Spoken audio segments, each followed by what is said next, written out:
bienvenidos a otro programa Crisis y Conflicto del siglo XX, aquí con los colegas y no obstante amigos, Giuliano y Raúl Canicova.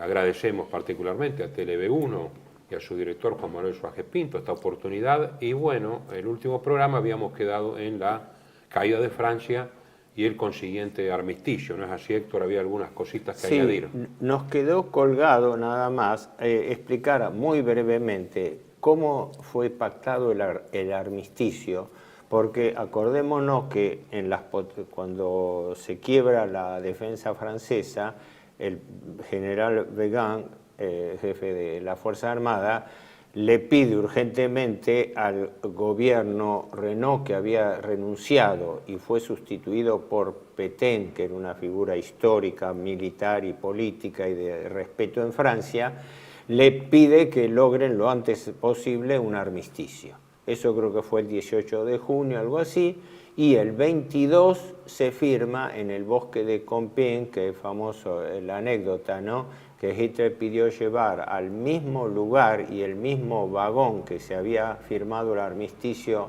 de noviembre del 18, el vagón donde se firmó el nuevo armisticio con la Francia derrotada.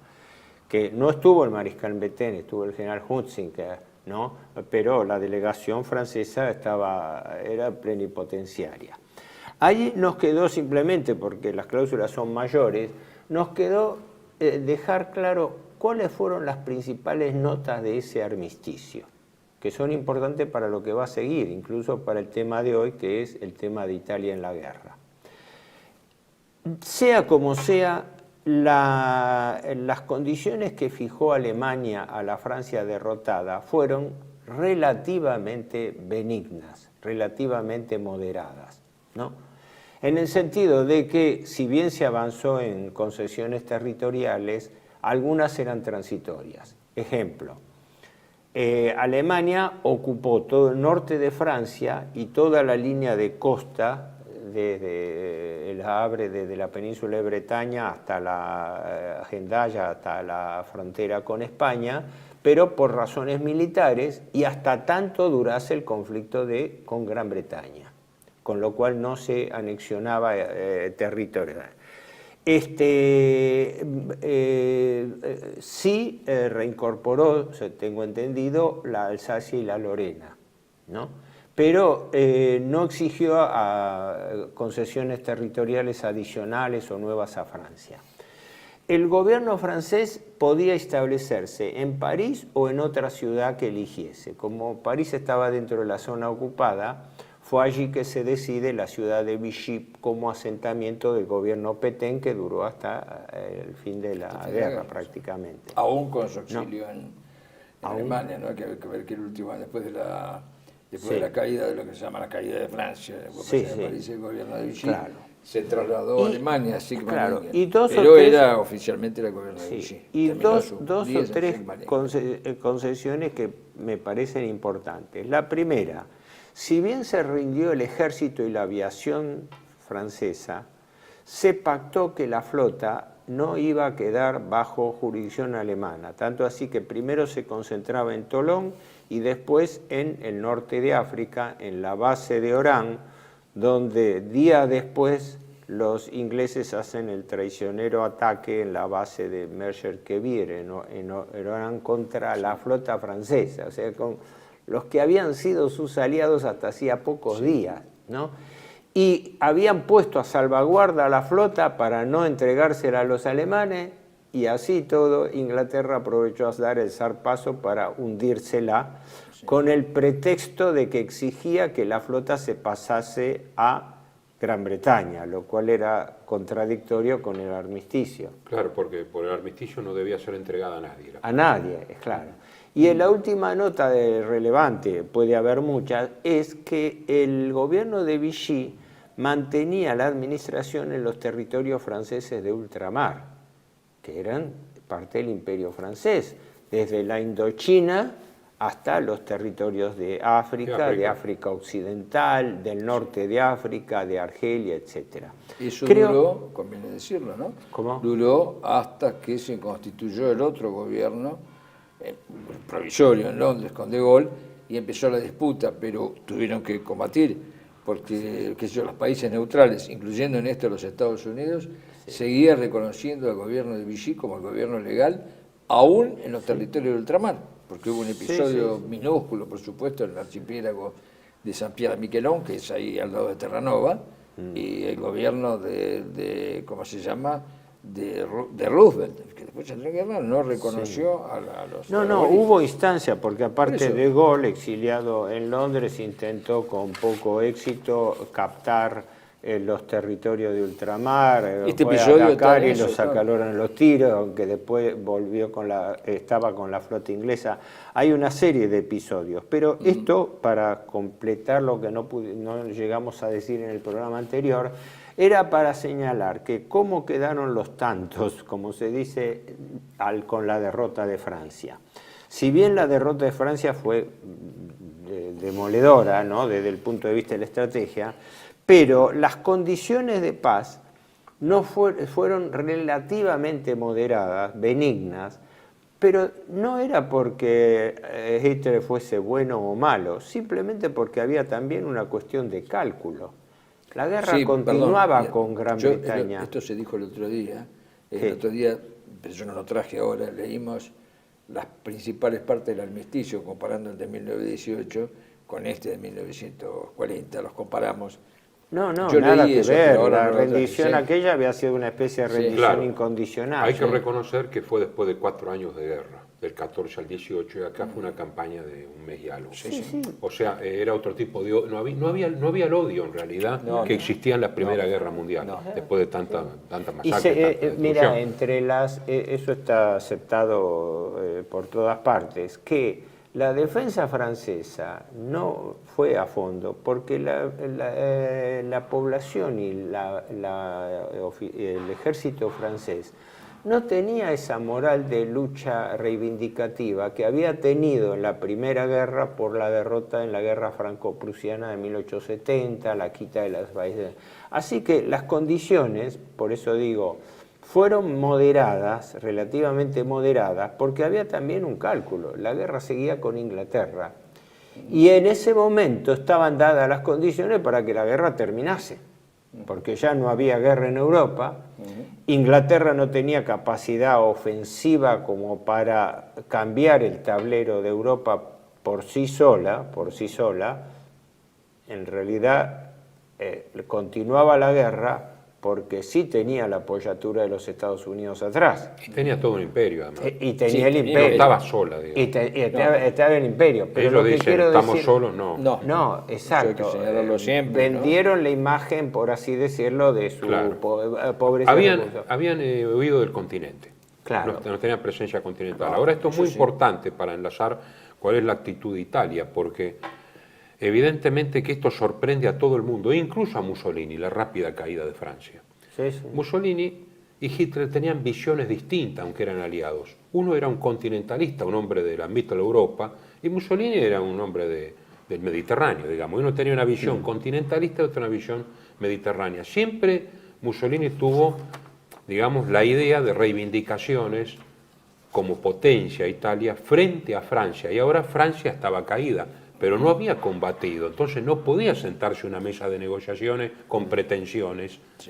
Por eso dijo, hay que poner algunos miles de hombres, pero acá hay que sentarse, porque no podemos estar postergados y no ser protagonistas. Todo esto parece muy duro, pero es el lenguaje de la época en donde están las naciones en lucha, como dice Spengler, que siempre ocurre en la antigüedad, en la Edad Media, en el proceso de formación de las naciones. Hay un lenguaje del realismo político.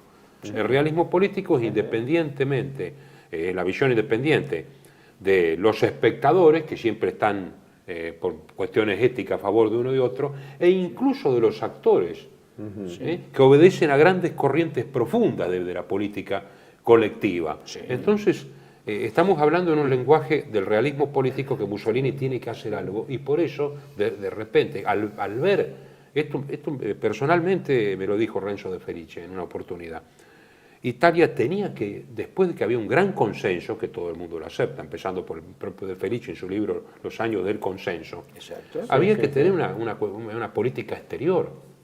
no había enemigos internos en Italia. No. Al contrario, la población más o menos, hasta que la entrada en la guerra, hasta que viene la guerra, digamos, cerraba filas con el régimen porque en política interna había tenido muchos logros. Sí. Entonces no podía quedarse quieto. O había una posibilidad, previa al Pacto de Acero, de una alianza con Inglaterra, que lo veía como un obstáculo frente al comunismo, a los fascismos. Con Francia era más difícil porque competían en el mismo espacio geopolítico que era el Mediterráneo, y con Alemania era una reivindicación, digamos, del viejo imperio romano-germánico, ¿no? El eje mediterráneo-nórdico que estructuraba Europa. Entonces Mussolini, el 19 o 20 de junio, ataca en un frente, cuando todavía los franceses estaban digamos, en la caída, pero para tener algún tipo de reivindicación, por lo menos los Alpes saboyanos, en una zona muy fortificada, Menton creo, en esa zona. Y bueno, y hay un fracaso después de 4 días, creo que son 600 y pico muertos italianos contra 40 franceses guarnecidos en su búnker. Pero bueno, se sientan a un armisticio bastante cálido, según parece, entre latinos, digamos, en donde se reconoce mutuamente y ven los franceses que Italia solamente quiere reivindicar la zona ocupada, que es muy breve. Ahora, a Hitler le dice, acá hay unas pretensiones que siempre hemos tenido, que generalmente es la zona Nisa, Saboya y Nisa, Gran Ducado de Saboya, y sobre las colonias francesas, como para reasegurar las colonias italianas del norte de África que le habían tomado los turcos ya en 1911, con la Cirenaica sobre todo, ¿no?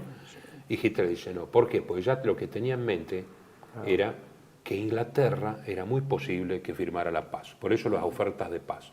Entonces ya tenía una Europa más o menos ordenada y no quería más problemas.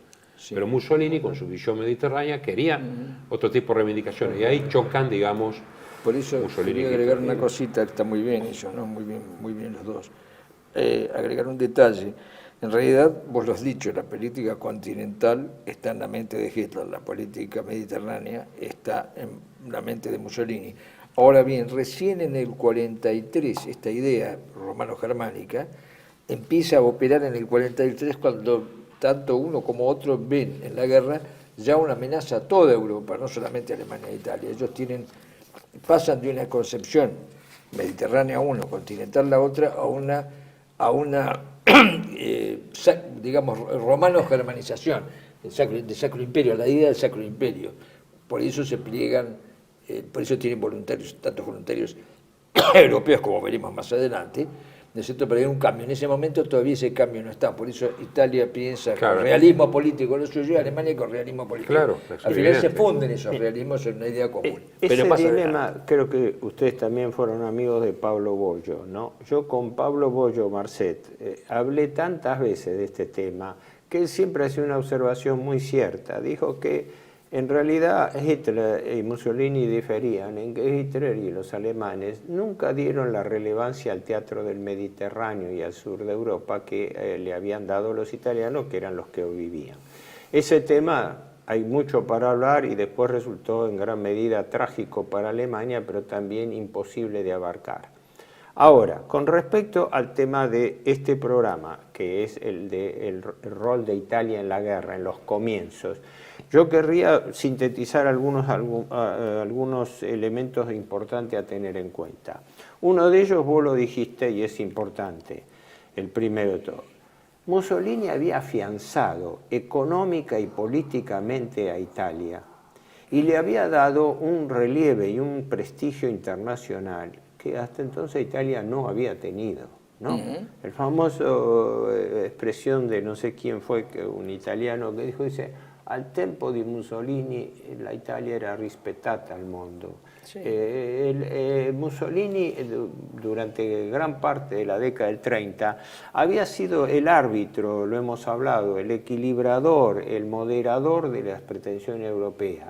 Había enervado, había limitado los conflictos con Francia, con Inglaterra, había llegado a acuerdos coloniales, había llegado a acuerdos con el continente. Entonces las condiciones estaban dadas como para que a Italia no le convenía un conflicto.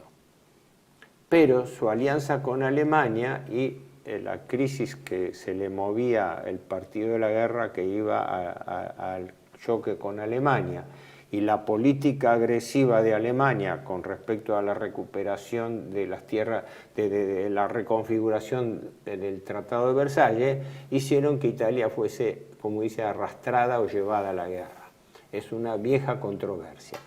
Cuadro de situación de lo que yo veo. Italia, frente al estallido de la guerra, porque declara la guerra con la invasión a Francia. Italia, a diferencia del pedido alemán, no intervino cuando Alemania invadió Polonia. Septiembre del 31. Perdón, hay una cosa que vos decís que está muy bien, que es que evidentemente Italia no quería la guerra y en realidad nadie en el continente la quería, por una cuestión muy simple, porque se estaba armando una revolución, que nos guste, mala, fea, linda, buena, era distinta, o sea, se estaba proponiendo un nuevo modelo. Al proponer un nuevo modelo, nadie quiere cambiar de caballo a mitad de la montura, a mitad del río, se pasa el río. Es decir, ni Italia ni Alemania querían la guerra más allá de las reivindicaciones y de las presiones. Bueno, hay una diferencia. Pero quererla no. Hay una diferencia. No les convenía, concretamente. El planteo alemán es: me dan las cosas que yo reclamo por justicia, por la buena, o me la dan por las malas. Sí. Se esperaba, la guerra se esperaba, claro, pero más adelante. O sea, que todo el mundo se estaba armando. Todo el mundo se estaba armando. Ahí hubo una combinación explosiva. La intransigencia y la dureza alemana con el partido de la guerra anglo-norteamericano. Con la misma intransigencia y dureza. Pero que estaba planificando la guerra, en el sentido de que la estaba preparando a mediano y largo plazo. Por eso Mussolini era el moderador. De hecho lo fue en todo momento. Claro. Ahora, volviendo al rol inmediato de Mussolini, estamos sentados en Europa al fin de la guerra de la campaña de Francia, y entre julio y diciembre de ese año, ¿qué pasa mientras el frente del oeste estaba tranquilo con la drôle de guerra y Hitler proponiendo paz a Gran Bretaña? Italia tenía 3 teatros de operaciones que se le empezaban a complicar. El primero era el teatro de los Balcanes, porque desde que había ocupado Albania en marzo o abril del 39, ya las suspicacias y la rivalidad con Grecia empezaban a crecer. Italia el segundo teatro de operaciones que yo identifico era el del Danubio. Italia tenía una fuerte influencia en la cuenca de los países del Danubio, que formaban una institución formal, sobre todo con la terna, ¿no?, que eran Austria, Hungría e Italia, y con proyección a los Balcanes. Segundo teatro de interés italiano, donde la diplomacia italiana y la política había avanzado, ¿no?, porque había muchos trabajadores italianos también en la zona. En Yugoslavia había trabajando miles de italianos, ya este proceso se vivía en esa época. Hoy todavía, en toda la costa dálmata, la segunda lengua es el italiano. Por eso, es decir, acá vos me hiciste acordar, hay una clave importante. El centro, lo daban así en la época, el centro de la política interna de Mussolini fue la política de natalidad, la política de estímulo a la natalidad, porque consideraba que la Italia era un país subpoblado. Tenía entonces 45 millones de habitantes. Sí. Pero Italia, como es sabido, y nosotros somos descendientes de italianos, lo sabemos también, fue expulsor de migración, fue expulsor de población por la pobreza de Italia. Entonces, la gran transformación que hizo Mussolini en Italia es que transformó un país de estructura asimétrica, de grandes señores ricos frente a la pobreza general, de un país pobre a un país en desarrollo. Y eso fue importantísimo porque eso le dio prestigio interno y externo que yo comentaba. ¿Y el tercer teatro? Y el tercer teatro era África. Claro. Porque ahí es donde se pacta el equilibrio del Mediterráneo, donde el equilibrio subyacente era Francia con hegemonía en el Mediterráneo occidental. Gran Bretaña con hegemonía en el Mediterráneo oriental, ¿no?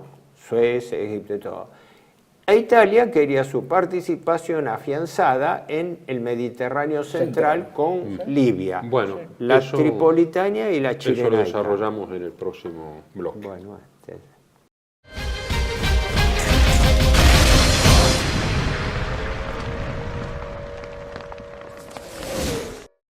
Bienvenidos a CEPA, Centro de Estudios del Pensamiento Americano. Nuevo sitio web de cursos de formación en política, filosofía, historia, literatura, geopolítica, religión, psicología y más.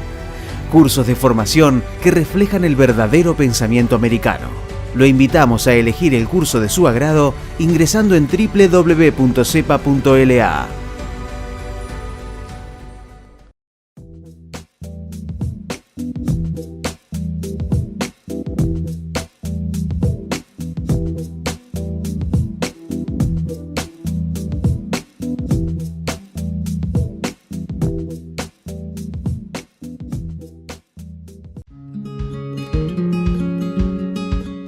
Residencia de Los Ángeles es un hogar para adultos mayores habilitado en la ciudad de Buenos Aires, cuyo objetivo es la atención y cuidado de pacientes de la tercera edad. Más de 30 años de experiencia nos respaldan. Trabajamos con dedicación para cuidar a nuestros abuelos y así ofrecerles la felicidad y comodidad que ellos merecen. Estamos en el barrio Villarreal, pasaje Francisco Bauzá 2372, casi esquina Tinogasta. Comuníquese con María al 11 61 70 45 38. Los esperamos.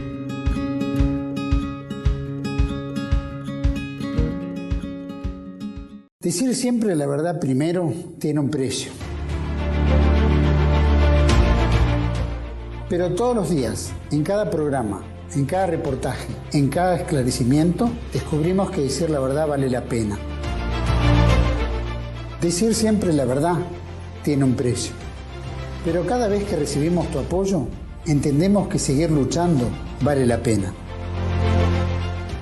Dependemos de tu ayuda. TLB1. Toda la verdad primero.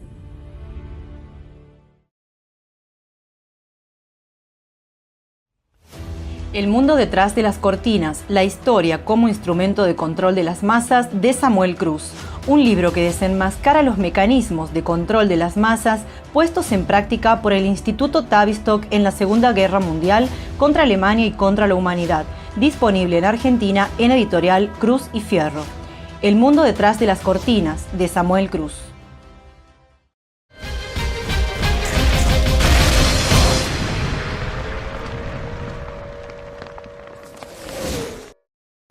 Bueno, estamos nuevamente y vemos entonces que Italia, por su posición geográfica, ya de las guerras púnicas, tiene cuestiones al este, al oeste, pero además tiene África allí enfrente. Y bueno, un posto al sole, como decía Mussolini, justamente por este tema, ¿no? De una cuestión de densidad demográfica. Además tenía intereses concretos después de 1911, después de que el gran enfermo de Europa había retrocedido. No olvidemos que la caída de Francia implica que queda Gran Bretaña como enemiga. Y Gran Bretaña está también en África, Gran Bretaña está en el Mediterráneo, sí. Gran Bretaña directamente influye sobre Grecia. Grecia tenía, era un reino, a pesar de que la reina Federica era alemana, era un reino pro-británico. Sí. Estaba dentro de la órbita británica. Ahí está el Mar Rojo es un mar británico. Una mención importante. La estrategia británica, después de la caída de Francia, no tenía cabida en un intento directo al continente. Ya había salido escapando de Noruega, ya había salido escapando de Dunkerque, no tenía forma y todo. No. Pero estaba acumulando un poder formidable en materia de hombres en la zona de Egipto, de Suez, porque venían tropas de la India, también venían de Australia, Nueva Zelanda y de la Unión Sudafricana, exacto, del imperio, como vos decías. Se convocó el imperio. Entonces, quiere decir... Se retira de Europa y convoca el imperio. Por eso, los pasos para tener un cuadro de situación in situ, cómo se daban las cosas. Entonces, es evidente que ahí se iba a venir una tormenta porque Gran Bretaña estaba. Y el flanco que quería abrir la estrategia británica, eso está normalmente aceptado, era que al no poder abrir un teatro de operaciones en el oeste, lo quería abrir en el sudeste de Europa, y eran los Balcanes. Y la lucha en los Balcanes estaba polarizada por el control de dos países. Grecia, mucho más afín a Gran Bretaña, y que por la rivalidad con Italia se acercó todavía más a Gran Bretaña, y la otra era Yugoslavia, que nuevamente, como en la Primera Guerra Mundial, era el caldo de cultivo de todas las imprevisibilidades que había por las distintas corrientes, porque Yugoslavia era un estado como Checoslovaquia, era un estado artificial. Sí, por eso, pero conviene poner acá en el medio una cosa que quizá la gente no la sabe, o sí, qué sé yo. ¿Por qué Grecia es tributaria de algún modo de Gran Bretaña y por qué lo es Yugoslavia? Primero porque Yugoslavia es un invento de la Sociedad de las Naciones con fuertes... Un estado artificial. Un estado artificial creado por Inglaterra, ojo, creado por Inglaterra. No te olvides cuando se produce el retiro del rey Pedro, que se va a Londres y vive en Londres y queda en Londres y lo obliga a los ingleses a aceptar el acuerdo con Tito. Esto es una realidad. Y la otra realidad es por qué Grecia. Porque no hay que olvidarse que Grecia, ¿no es cierto?, en la época de su lucha contra los turcos, fue apoyada por los ingleses. Eso no, Lord Byron, el famoso Lord Byron. Sí. Toda la historia de Lord Byron. Sí. Y ese tema, uno va a Nautilus, y Nautilus es la memoria de Lord Byron. Inglaterra participó en esto. Claro, habían pasado 80 años, no, casi 100, pero eso, la corona griega estaba íntimamente ligada a la corona británica, y lo está hasta hoy. Sí. La reina Sofía, es... Respecto de la intervención italiana desde Albania sobre Grecia, porque ahora lo vamos a ver, pero antes estaba fracasando en el norte de África. Claro. Por eso se dirige, pues necesita también, digamos, tener algún tipo de éxito. Hay que cerrar también las filas internas. Pero Arrigo Petaco, que lo recomiendo, todos los libros sobre historia de Italia, dice muy bien por qué toma semejante decisión Mussolini, que era un hombre lúcido en muchos aspectos. ¿Cómo toma la guerra de Grecia? La de atacar a Grecia. Sí.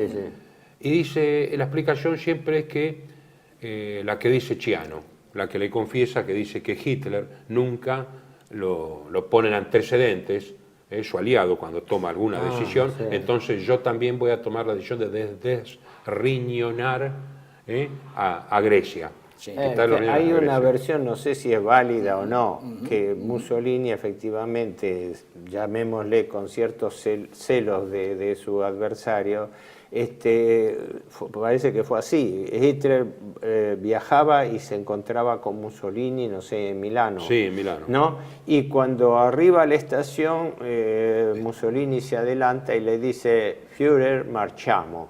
Sí. Y Hitler se queda medio sorprendido diciendo, ¿qué significa? Y era que habían atacado a Grecia. Hitler dice, un error deplorable. Fue en Firenze. ¿Cómo? Fue en Firenze el encuentro. ¿Cómo? En Firenze fue el encuentro, en Florencia. Sí. Bueno, sí, en Firenze. Sí. Un deplorable error. Aquí lo que dice Arrigo Petaco, dice, ¿quién fue el que empujó a Mussolini a dar semejante paso en falso? Y esto emerge de los diarios de Ciano, dice. Estos diarios, tan mitificados, no son el evangelio como todos creen. Ciano en los hechos era un personaje superficial que gracias a la protección de su suegro había alcanzado una gran posición privilegiada en política. Dice, incapaz de una seria introspección psicológica, culturalmente modesto y sumamente vanidoso, estaba llevado por carácter a valorizarse a sí mismo como en el fondo hacen todos los que escriben diarios, dice, y descargar responsabilidad que, como observaba agudamente De Felice, eran mucho más era mucho más lo que él decía que lo que su suegro hacía.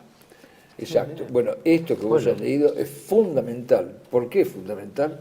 Porque es exactamente lo que pone el marco real, porque los hombres, la voluntad de los hombres es realismo también, dentro de esto.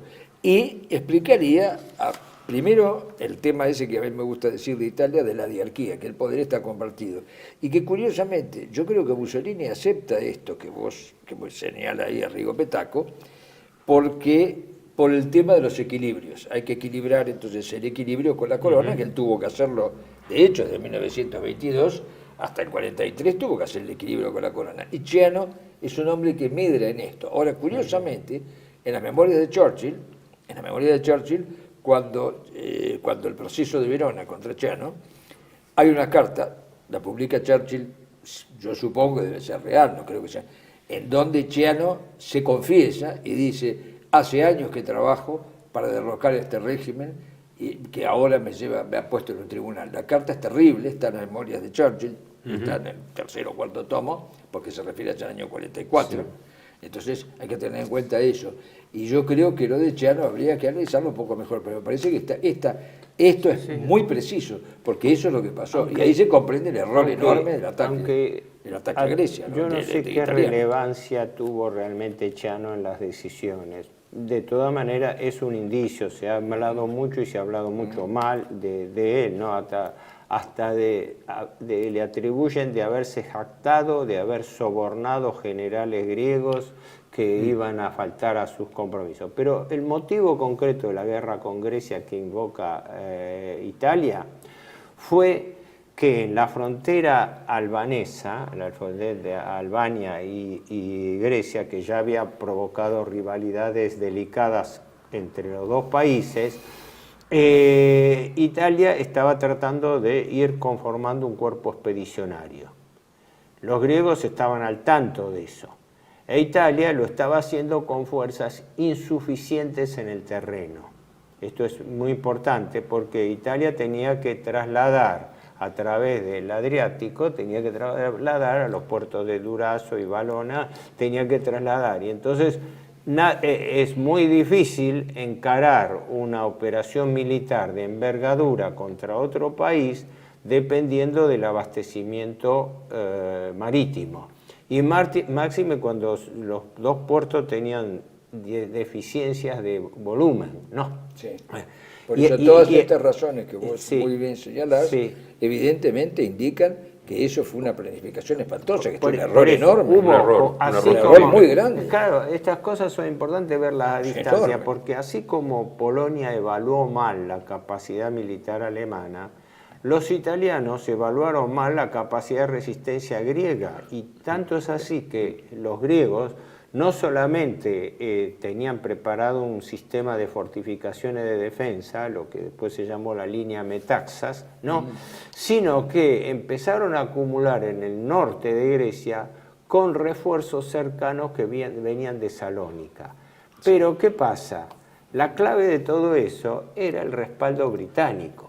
Y el fondo de la cuestión estaba en que los griegos estaban también envalentonados porque tenían el respaldo británico atrás. Sí, pero tenés que señalar una diferencia. No todos los griegos pensaban así.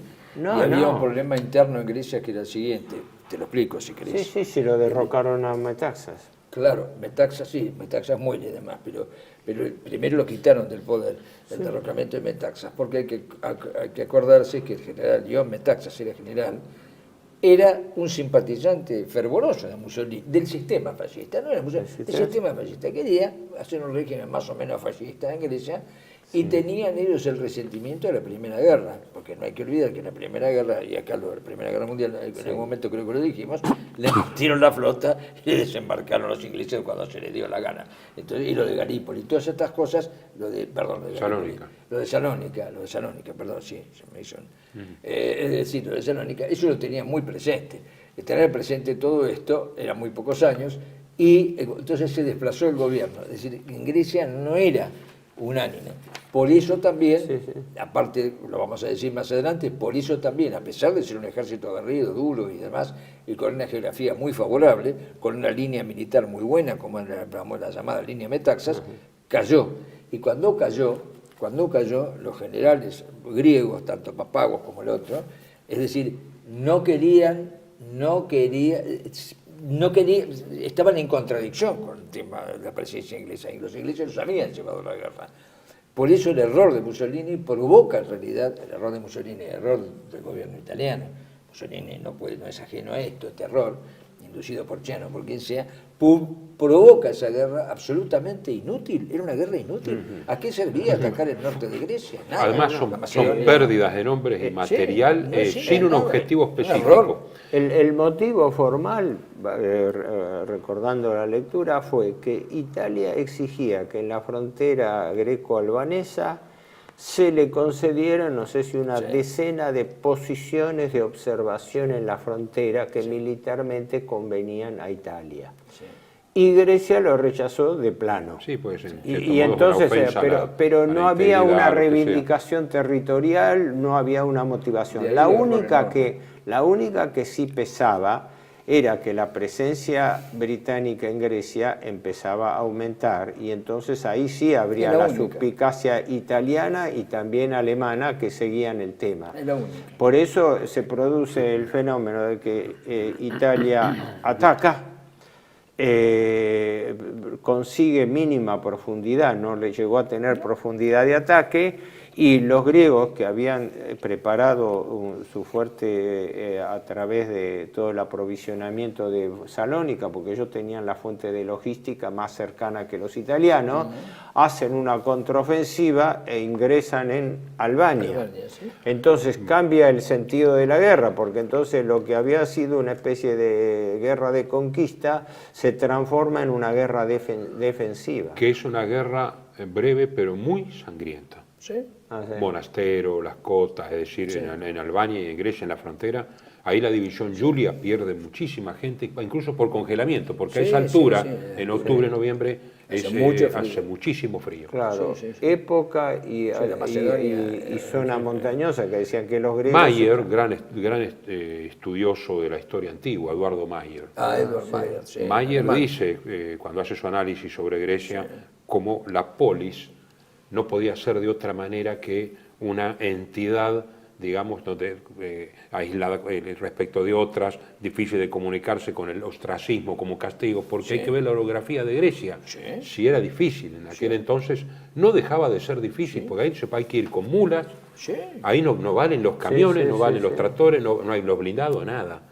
Hubo un detalle más que ahora, entre tantas cosas que uno se acuerda de haber leído, que Italia no podía contar con el apoyo de Albania, porque Albania era un país pobrísimo, los italianos habían invertido, habían tratado de hacer carreteras, pero no había carretera de montaña, y resulta que las unidades que aportaba Albania eran unidades de la gendarmería, de la guardia de fronteras, o sea, tenían que depender de un cuerpo expedicionario que, digamos, el balance era que a nivel general Italia era más poderosa que Grecia, pero en el terreno el balance de fuerza le era fuertemente desfavorable, porque esto fue percibido inmediatamente, no solamente por los griegos que se vieron la posibilidad de un contraataque, sino el mayor refuerzo británico, que entonces ahí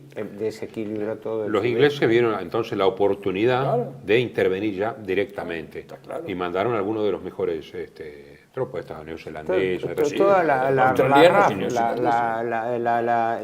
primera intervención organizada de la RAF expedicionaria fue en Grecia. Esto preocupa a Alemania. Los neozelandeses, los de Freiburg, ya ahí intervino el general Freiburg, el famoso después de Montecassino, Freiburg, los alemanes enseguida se preocupan porque con bases en Grecia pueden atacar Ploesti. Claro. En Rumania. Entonces, ¿pero qué pasaba en este momento? ¿Qué acontecía en África? Porque Mussolini dice... Bueno, aclarar que Ploesti en Rumania es el lugar donde están los campos petrolíferos. Que eran la más importante fuente de abastecimiento de petróleo. De Grecia, cruzándolo con para Alemania, durante toda la guerra, fue la más importante fuente de abastecimiento de petróleo. Desde Macedonia, Ploesti está muy cerca. La guerra en África la emprende Mussolini prácticamente... desde la caída de Francia, cuando se da cuenta de que tiene que hacer operaciones solo, porque, digamos, Hitler está en ese momento en tratativas con Gran Bretaña. ¿Qué es lo que pasa? ¿No? Aceptan la paz, no aceptan la paz, hasta que después, cuando se da cuenta, empieza la lucha, posicionarse, la batalla de Gran Bretaña, la batalla aérea, etcétera, que va a venir después. En África, los italianos tienen en Libia 200.000 hombres con el mariscal Italo Balbo, 315 aviones y 280 tanques ligeros, malos, que los llamaban lata de sardina, los propios tripulantes de los carros italianos. Y los ingleses tenían 40.000 nada más, pero había una igualdad de aviones y de blindados, pero los ingleses tenían Matilda, el famoso blindado con cañón, con cañón, digamos, pobre, de 40 milímetros, 50 milímetros, pero muy blindado. Entonces allí, con la muerte de Balbo, extraña, una muerte extraña, derribado por el Tobruk, que estaba en manos italianas, por la propia contraaérea, la propia antiaérea italiana, se pierde un hombre que era famoso, digamos, por su ímpetu y su carisma. Balbo. Y viene el mariscal Rodolfo Graziani. Graziani era un hombre que tenía mucho prestigio porque había peleado contra Omar Mukhtar en Libia con las tribus, digamos, independentistas. Inclusive lo torturaron, creo. Sí, creo que lo castraron. Sí. O por lo menos lo dejaron inválido en ese aspecto. Sí. Al mariscal Graziani. Y era un hombre mucho más prudente, ¿no es cierto? Mucho más reflexivo, mucho más prudente. Los ingleses estaban mejor organizados, porque claro, había una cadena de mandos con esa actitud británica que es cierta independencia de los mandos medios, que siempre le ha dado algún éxito. Y era el ejército colonial italiano más estructurado. En Etiopía estaba el duque de Aosta, el virrey, Amadeo Duque de Aosta, que dice hay que emprender operaciones sobre Kenia y sobre la Somalia inglesa. Y Sudán. Con éxito. Operaciones con éxito. En las tres direcciones, aprovechando que los ingleses están, digamos, desprevenidos. Exacto. Con éxito, el tema es... Entraron en la Somalia británica. Sí. Entraron en el norte de Kenia y entraron y avanzaron sobre Sudán. Si me permitís, hay una observación importante allí. Italia en el norte de África, en lo que era Libia, tanto la Tripolitania como la Cirenaica, estaba afianzado y ahí es donde después Graziani va a largar su ofensiva. Pero en el África oriental italiana, que comprendía la Eritrea, la Somalia italiana y Abisinia, ¿no? Las tropas quedaban aisladas. Porque tenían de por medio Egipto y el Sudán británico. Y no podían, el objetivo era interferir en las comunicaciones del Imperio Británico entre el Mar Rojo, por el estrecho de Bab el-Mandeb, Golfo de Adén, Golfo Índico, la ruta a la India. Pero decían que, se consideró que esas tropas italianas, que eran muy numerosas, estaban condenadas al aislamiento, porque no podían recibir provisiones de ningún lado. El tema era que cuanto más se adentraban, 120 kilómetros Graziani, 100 kilómetros la Somalia, el Duque de Aosta, el problema era los abastecimientos. Claro. Mientras Suez fuera un candado, indudablemente los italianos tenían que aprovisionar, sobre todo a Etiopía, como era muy difícil de aprovisionar. Personalmente, yo creo que la retirada de los británicos de la Somalia británica, y prácticamente se la entregaron a los italianos, es porque sabían que los italianos iban a llegar a un punto que no iban a poder avanzar más. Y ellos, con el refuerzo que venía de afuera, porque tenían la absoluta seguridad de traer todo por mar, tenían el dominio del mar. Y tenían las tropas de la India, ahí nomás, sabían que dejarlos avanzar los italianos era casi, diríamos, una maniobra táctica. Dejar que se dispersen, que en cada uno de los lugares los vamos a golpear en forma adecuada. ¿Qué es lo que finalmente sucedió? Lo que sucedió, el duque tenía 274.000 hombres, pero 54.000 eran italianos, el resto eran de lugares que eran más bien de apoyo, digamos, y de logística. También habían tribus de Ascaris y habían tribus africanas. Y los 12.000 ingleses se retiran, pero tienen toda la flota del Índico detrás. Claro, por supuesto. Por eso es que finalmente, vos fíjate que cuando la rendición del Duque de Aosta no fue fácil, pelearon ferozmente y lo dejaron que pelearan los ingleses. El Duque de Aosta se rindió, naturalmente se terminó rindiendo, porque se quedó sin municiones. Ahí está el problema, el abastecimiento. El Duque de Aosta, entre otras cosas, se quedó sin municiones. Al quedar sin municiones, tuvo que rendirse. Lo llevaron prisionero a Kenia, estuvo prisionero en Kenia, murió en Nairobi en el año 42. Es uno de los pocos casos. Que murió en Nairobi en el creo año que de 42. tifus murió por las condiciones antihigiénicas donde lo tenían en los barracones británicos. Pese a que el comandante británico del momento de la rendición rindió honores. Los ingleses son muy pocos los que son muy despectivos en ese sentido. ¿no? Rindió honores al duque de Aosta porque pelearon. Ahora, ¿qué eran teóricamente, como se dice vulgarmente, pelearon hasta el último cartucho. Lo pero mismo lo que pasa es que no tenía más. Graziani también se en agota. Ambalagi, ahí está Ambalagi. Sí. Que Ambalagi es la primera conquista de Abisinia, o Etiopía es lo mismo, no sé si es Abisinia, pero es Etiopía. Ambalagi es el lugar histórico. Ahí en Ambalagi hicieron el último reducto de las tropas italianas en Etiopía, en África Oriental, fue en Ambalagi. Por eso inclusive hay una calle todavía que lo recuerdan, en Roma, ahí está la vía Ambalagi. Lo recuerdan. Es verdad que por la primera, pero en realidad también por la segunda, porque la defensa de Aosta Pérez se recordaba. ¿No? También Graziani se agota su ofensiva, a pesar de invadir Egipto, llegar hasta Sidi Barrani, pero digamos... Aclarémoslo tanto, es claro, estamos hablando para los espectadores de dos teatros de operaciones distintos. Etiopía es lo que cerramos. Pero estamos hablando de teatro de operaciones África en general, con dos subteatros de operaciones. No, porque el plan macro italiano, entiendo, era el siguiente: poder unir el África del Norte con el África Oriental. Claro. Pero había que tomar Egipto. Había que tomar Egipto y Sudán. Lo que eran palabras mayores. Y lo que hace Graziani se limita a llegar y a penetrar hasta Sidi el Barrani en la frontera egipcia. Y no puede una retirada difícil. Pero porque no se puede. Y una de las razones fue la guerra de Grecia, de que él no podía recibir suficiente abastecimiento cuando simultáneamente, estamos hablando de fines del 40, ¿no? Simultáneamente las cosas en Grecia no le andaban bien. Entonces, como que dice la sábana corta, no podían... Claro, pero había un problema de, ¿cómo se llama?, de armamento y sobre todo de tanques. Los tanques italianos se les llamaban lata de sardinas. No me acuerdo qué marca de Ansaldo. Los tanques Ansaldo eran un desastre, el Matilda lo destruía, mucho más fuerte el tanque británico que el italiano. Y Graziani pidió por favor, porque Graziani sustituye a Balbo, ¿no es cierto? Lo sustituye a Balbo. Cuando sustituye a Balbo, pide Graziani que por favor no llegue a la ofensiva sobre Egipto porque va a fracasar. Cuenta la gente que tiene y va y habla con el mariscal, con Badoglio y hasta con Mussolini mismo. Y Mussolini da la orden terminante de que hay que atacar Egipto. Graziani evalúa con su Estado Mayor y se mete. Y sí, por supuesto, el ataque rápido logró la toma de Solum y de Sidi Barrani. Hasta Sidi Barrani, es decir, consolidaron allí, entraron en Egipto y avanzaron hasta ¿cómo se llama? Hasta Sidi Barrani, que es Egipto. Sidi Barrani, y no llegaron a Marsa Matruh.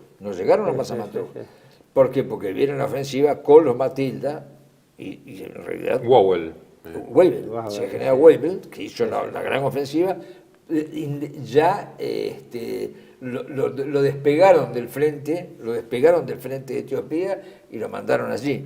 Era el comandante de Sudán y de Egipto, ¿no? Entonces, es decir, el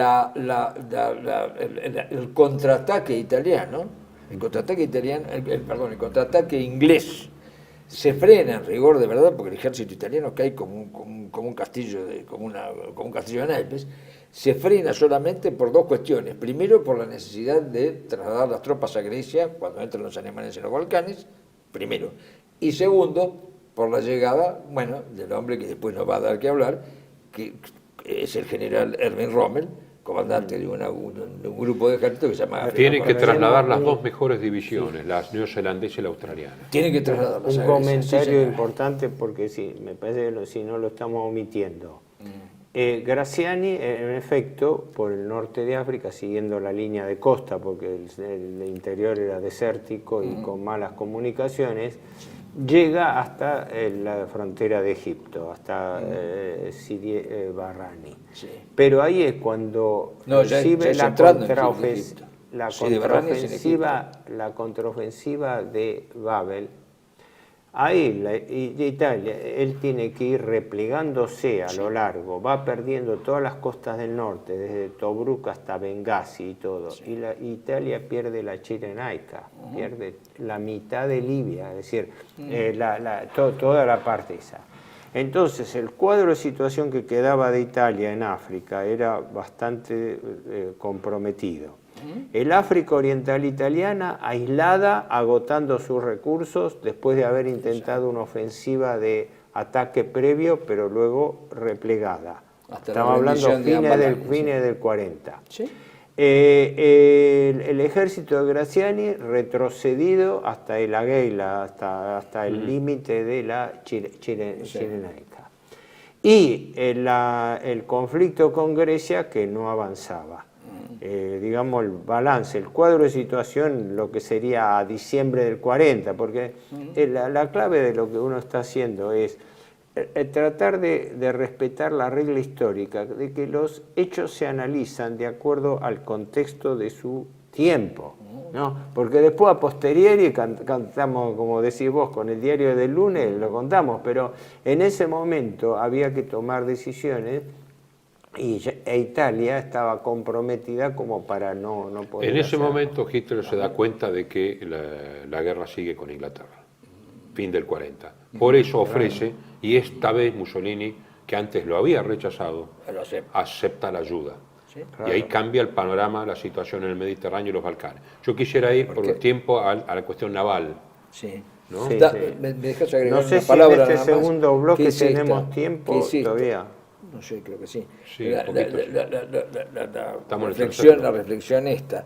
Es decir, mientras hemos dicho, y creo que estamos los tres de acuerdo, en que la guerra de Albania, el conflicto entre Albania y Grecia, es un error grave del gobierno italiano, en cambio la defensa de Libia y el intento de unirla con Etiopía es una necesidad inexorable del gobierno italiano. Es decir, con fracaso o sin fracaso, la ofensiva de Libia los italianos la tenían que hacer más tarde o más temprano, porque eso sí era vital, porque se lo iban a sacar. En cambio, la de Albania era crear un conflicto con Grecia. Además, creo que el error que hay en Albania no lo hay en el norte de África, salvo en el tema de la tropa y del armamento. Además, un triunfo en Egipto permitiría un levantamiento panárabe. Ellos también estaban confiando. Pero eso en caso que las cosas hubiesen ido digamos, bien. Pero ya estaba el terreno. Estaba el terreno. Ahora después vamos a yo le voy a contar, porque yo vi cosas allá potencialmente muy curiosas, ¿no? A ver si, no sé si en este bloque todavía ya estamos terminando, tiempo. Después vamos al próximo, el tema naval. El próximo. No, lo del tema naval es importante porque es claro cómo quedaba. Pero estamos terminando no solo el bloque, este es el tercero, ¿no? No, este es el segundo bloque. El segundo bloque, sí. Por eso digo, si tenemos tiempo ahora, si no, dejamos todo el Lo dejamos para el otro bloque. Vos ibas a decir algo respecto del levantamiento posible panárabe. No, eso claro, sí. Bueno, se empieza a gestar allí, evidentemente, porque cuando están los dos, cualquiera puede ver los documentales de época, y van a ver que en las tiendas de los beduinos, no se olviden que hubo una cantidad enorme de voluntarios beduinos y árabes, en las tiendas, no hay que olvidarse que estamos hablando de pueblos iconoclastas que no ponen representaciones humanas, estaban las fotos de Rommel y de Hitler y de Mussolini en las tiendas. Eso por un lado. Y después, claro, naturalmente había conectado esto de conectarlo con Irán y con Irak, que se estaban moviendo las cosas ahí. Sí, había una intención de hacer un levantamiento árabe, ¿no es cierto? Estaba el gran mufti de Jerusalén. Todo eso se empezó a gestar precisamente en ese año, con la guerra en los Balcanes, con la campaña en los Balcanes y la guerra del norte de África. Ahí se gestó. Y las fotos esas que yo estoy diciendo son de 1942. Seguro están en los noticieros. Y si uno va hoy, o por lo menos cuando yo fui hace muchos años, a visitar esa zona de Egipto, del norte de Egipto y de Libia, uno encuentra en esos lados que en el Alamein, el museo del Alamein es un museo en realidad de homenaje a Rommel, es un museo Rommel. Si uno va al lugar, el lugar, hay otros pequeños museos ahí en Marsa Matrujes, en el búnker de Rommel. Es decir, evidentemente los egipcios estaban con el eje no hay ninguna duda. Bueno. El tema tuyo naval no se conviene bueno, pero mencionarlo. ahora concluimos el bloque. Concluimos el segundo bloque ahora, sí.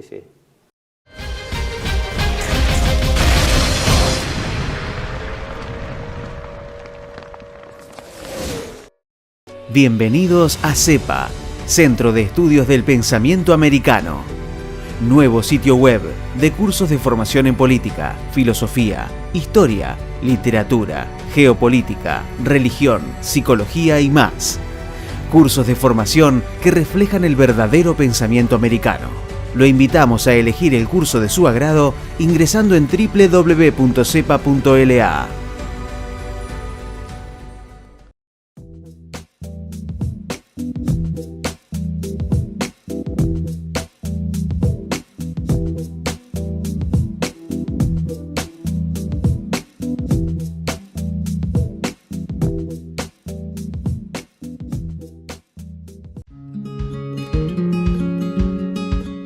Residencia de Los Ángeles es un hogar para adultos mayores habilitado en la ciudad de Buenos Aires, cuyo objetivo es la atención y cuidado de pacientes de la tercera edad.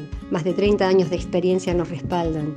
Trabajamos con dedicación para cuidar a nuestros abuelos y así ofrecerles la felicidad y comodidad que ellos merecen. Estamos en el barrio Villarreal, pasaje Francisco Bauzá 2372, casi esquina Tinogasta. Comuníquese con María al 11 61 70 45 38. Los esperamos.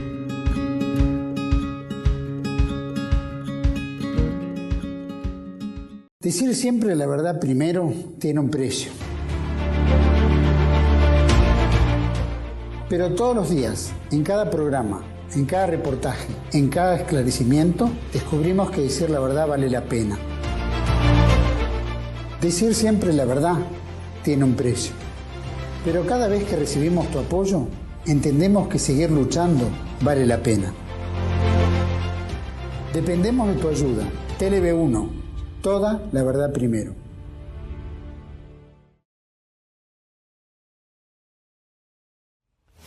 El mundo detrás de las cortinas, la historia como instrumento de control de las masas de Samuel Cruz. Un libro que desenmascara los mecanismos de control de las masas puestos en práctica por el Instituto Tavistock en la Segunda Guerra Mundial contra Alemania y contra la humanidad. Disponible en Argentina en editorial Cruz y Fierro. El mundo detrás de las cortinas, de Samuel Cruz.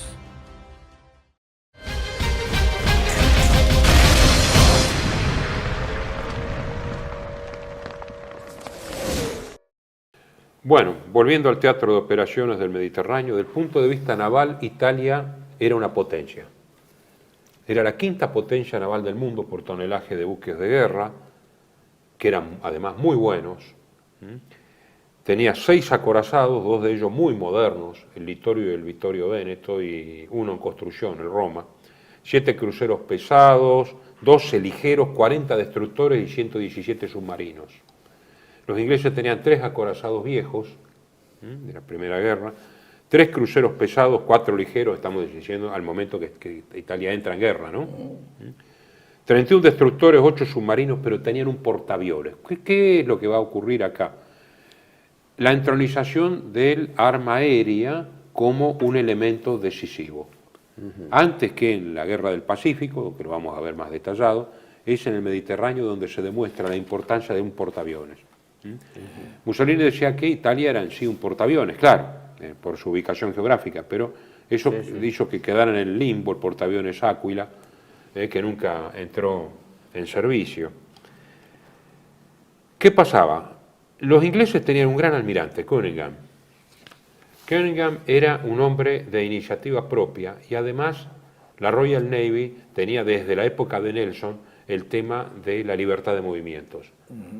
La Marina italiana, que estaba Campioni y Aquino, los almirantes principales, estaban sujetos a Supermarina. Supermarina en Roma era la que controlaba absolutamente todo.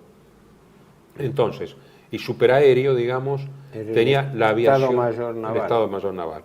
Tenía la aviación naval incluso, digamos, o encargada de operaciones navales, de la Regia Aeronáutica, todo pasaba por la superaéreo. Y entonces había un conflicto entre las dos jurisdicciones.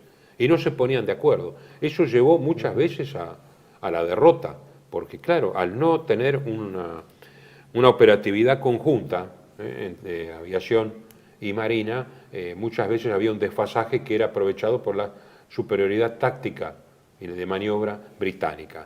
No obstante, hubo algunas batallas como Punta Estilo, que fue el 9 de julio del 40, en donde hay una batalla indecisa, donde hay un fuego de acorazados, digamos, cruzados, pero siempre el tema era la presencia de un portaaviones que podía desequilibrar, aunque sea uno solo viejo, como era el Hermes, que venía de la, digamos, habían puesto una cubierta de vuelo a una unidad, un crucero pesado de la Primera Guerra, ¿no?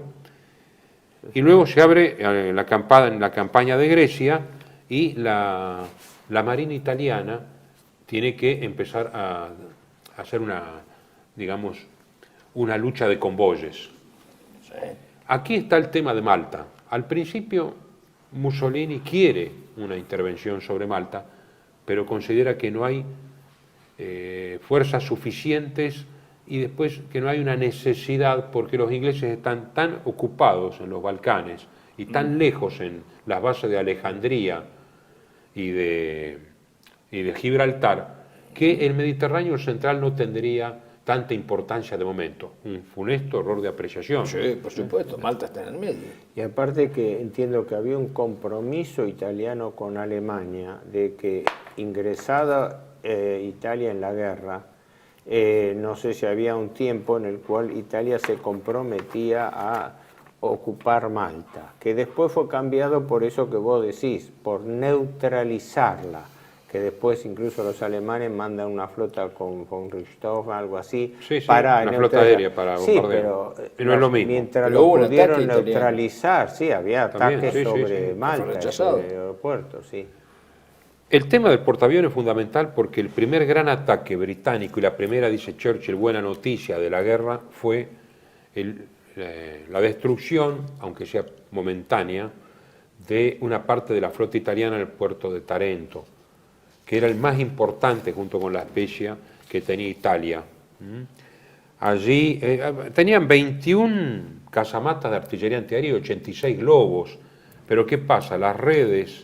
Los ingleses sabían mucho por el servicio de espionaje, pero además por la enorme capacidad de los aviones de observación que fotografiaban continuamente, sin ser prácticamente molestados. Aquí tenemos que tener en cuenta que una red, digamos, antitorpedos va hasta los 10 metros, y los ingleses habían graduado los torpedos, así que sabían todo, a 10.6 metros. Entonces podía pasar debajo de las redes y alcanzar los acorazados surtos en el puerto. Estaban todas las... Taranto, estás hablando de Taranto. Sí, Taranto. Con el portaaviones Illustrios y 11 aviones Swordfish viejos, biplanos, atacan de noche y consiguen el hundimiento de un acorazado y la inmovilización de otro, ¿no? Sí, el Cavour, Littorio y Duilio, ¿no? El Littorio 6 meses en reparación y el Duilio 6 meses en reparación. Claro. En guerra naval no importa tanto hundir o destruir, sino dejar fuera de combate. Quiere decir que si tienes 6 acorazados, la mitad de los acorazados estaban fuera de combate. Sí. Eso cambia totalmente el equilibrio en el Mediterráneo. Porque es una plancha flotante, no es, claro, un pedazo de fierro flotante, no es lo mismo. A pesar de ser muy superiores los dos acorazados modernos, italianos, en velocidad, en armamento y todo, quedaba uno, el Vittorio Veneto. Claro, la función italiana dentro de la estrategia del eje, que no estaba coordinada justamente en el Mediterráneo, era que Italia garantizase bloquear el Mediterráneo, de tal manera que el Mediterráneo central, tanto por la marina como por la aviación italiana, tenía que ser neutralizado para impedir la conexión entre Egipto, Suez, y la entrada de Gibraltar. Y desgraciadamente ese es el punto que no se podía cubrir para el mando italiano, ¿no? Efectivamente, sí. Y después está el bombardeo de Génova, ¿no? El 9 de febrero, con los viejos acorazados bombardean los muelles, quiere decir que casi impunemente después de Taranto podían actuar. Sí. Esto me toca de cerca porque una tía segunda, una primera hermana de mi padre, que vos conociste, Cecilia, Cecilia, allá en Italia, me contó que como vivían en las afueras de Milán, la familia, para protegerla, la lleva a Génova y de repente dice que fue un huracán de fuego, un huracán de fuego que alcanza la ciudad también, no era solamente un objetivo militar, los muelles. Lo que pasa es que ahí se genera un tema sumamente conflictivo y que habría muchísimo para hablar, que es Gibraltar y la toma o no de Gibraltar. Porque eso cuando fue, creo que en octubre del 40, Hitler baja a Francia para entrevistarse en Montoir con Pétain. En realidad la reunión con Pétain fue más fructífera que la reunión que después al día siguiente tiene con Franco en Hendaya. ¿Por qué? Porque es sabido que Franco hizo lo posible y lo imposible para no comprometer la entrada de España en la guerra, que tenía su justificación, porque en definitiva Franco defendía el interés de España. Y después de 3 años de sangrienta guerra civil, pensar en que iba a involucrarse en la guerra. Pero uno de los objetivos principales de esa oferta de incorporarse a la guerra, ¿no?, era la contracara de que los alemanes ofrecían la Operación Félix, la conquista de Gibraltar, que hubiera sido decisoria porque cerrado el grifo, era lo que ahí te decía la necesidad, el Estado Mayor alemán, la Wehrmacht, mantenía el criterio de la necesidad de cerrar el Mediterráneo. Ellos hablaban así, cerrar el Mediterráneo. Y el cierre del Mediterráneo que podían conseguir era Gibraltar, no tenían otra. No, el tema, Carrero Branco, que era capitán, era el principal asesor naval de Franco, le dice: está todo muy bien, pero perdemos Canarias, nos atacan la parte industrial del País Vasco, y esperemos que los ítalos germanos tomen Alejandría. Entonces ahí Gibraltar cae en 3 días el apoyo alemán. Carrero Branco dice primero Alejandría. Dice, generalísimo, no intervengamos nosotros hasta que cierren el otro extremo. Ahí enseguida así que entonces cerrás entonces 5 o 8 minutos está pero esto para intercambiar nuestras ideas, simplemente esto, el rol que tuvo el no tomar Gibraltar, que por un lado estaba justificado por España, que España no podía correr el riesgo de embarcarse en algo tan riesgoso como eso, después de haber pasado 3 años de sangrienta guerra civil, ¿no? Y que frustró el hecho de que Italia no pudiese cumplir con su rol de neutralizar el Mediterráneo central. Eso fue lo que incluso convoyes británicos, que debidamente custodiados y apoyados por la RAF, podían transitar a lo largo del Mediterráneo. A pesar del bloqueo que pusieron los italianos, en este caso la 10ª más estuvo ahí torpedeando y demás a los barcos, y después claro, estaba en aguas no jurisdiccionales españolas. Era complicado. Y la aviación alemana, que después interviene como apoyo. No sé, creo que aunque un poco... lo que eso de Hendaya, no solamente en Hendaya, porque hubo varios intentos de los alemanes, primero por Serrano-Suñer y después los dos viajes, el del almirante Dönitz a España, porque la operación también iba a ser naval, porque Franco decía que no podían pasar tropas alemanas por el territorio español, que eso podía provocar un problema gravísimo, que no había armas, y que operativo naval, para eso fue Dönitz. Y después Hess, para tratar de convencerlo personalmente. Ni con Hess, ni con Dönitz se logró. Bueno, porque era evidente de que no se podía. Era otra estrategia. España no podía. Una cosa para cerrar a los espectadores. Con esto nosotros pretendimos en este programa llegar hasta lo que sería fines del año 40, cómo era el panorama que se presentaba ya ahora en el teatro del Mediterráneo, con Italia en guerra, con los problemas continentales en Grecia en principio, en África y el repliegue de la comprometida posición italiana. En el próximo programa lo que esperamos es continuar este tema de África y el tema balcánico, fundamentalmente. Muy bien, será hasta la próxima.